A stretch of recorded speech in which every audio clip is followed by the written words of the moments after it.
All right, now to Rick's review. 17's entertainment expert Rick Bentley joining us in studio with his review of the next and last Downton Abbey movie.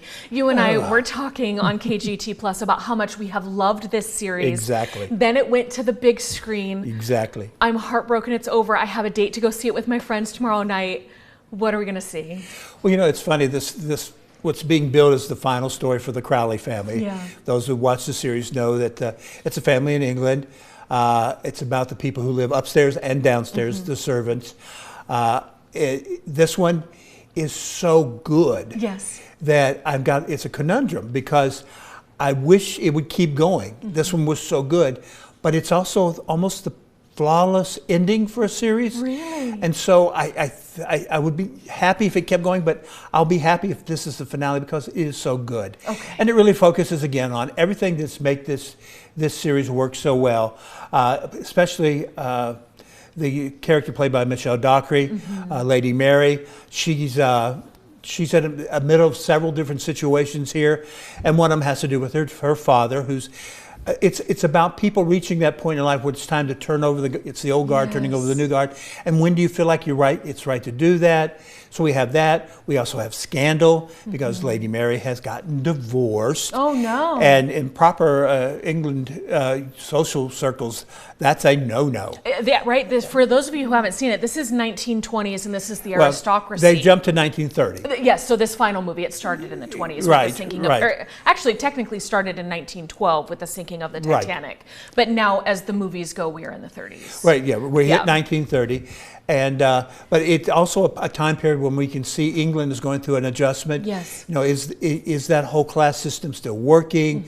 You know, where do we start blurring the lines? Anyway, the characters have always been great, and they're great again.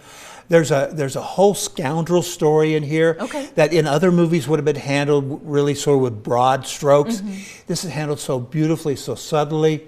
It's amazing that the English can be so prim and proper and yet do a story like that that has such flair to it. Yes. And so I love everything about it. If you're a fan of it, you're certainly going to, I will say this right off the bat, take tissues. Okay. It has some very emotional moments.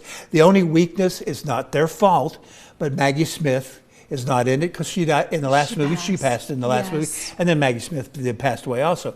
But her essence is through the movie, and there's also a sweet nod to her and other touching moments from the past. But I'm warning you, take those tissues. So this gets an A- for me, only because I wanted Maggie Smith back, and I know they couldn't do that, but I have to ding you just a little. Oh, I just love her. And you're very conservative with your A's. So when Rick gives an A, you know it's good. And I just had one last question for you quickly. Because I followed this from episode 1, I can't wait to see it. If we're dragging along a friend and they haven't seen any of them, does this stand alone on okay? Yeah, it stands okay. There'll be a lot of little things you don't like.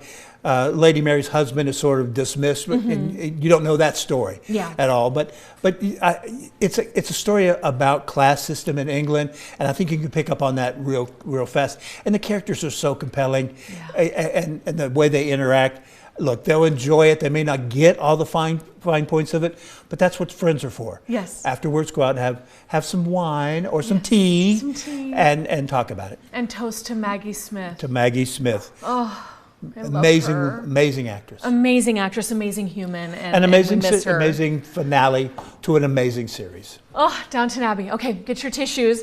Thank you so much, Rick. And if you missed it earlier, we were talking about Rick's Emmy predictions as well. That's coming up on Sunday. We'll see you back here next week. I'll be here. Have a great day. We'll be right back with your Pet of the Week.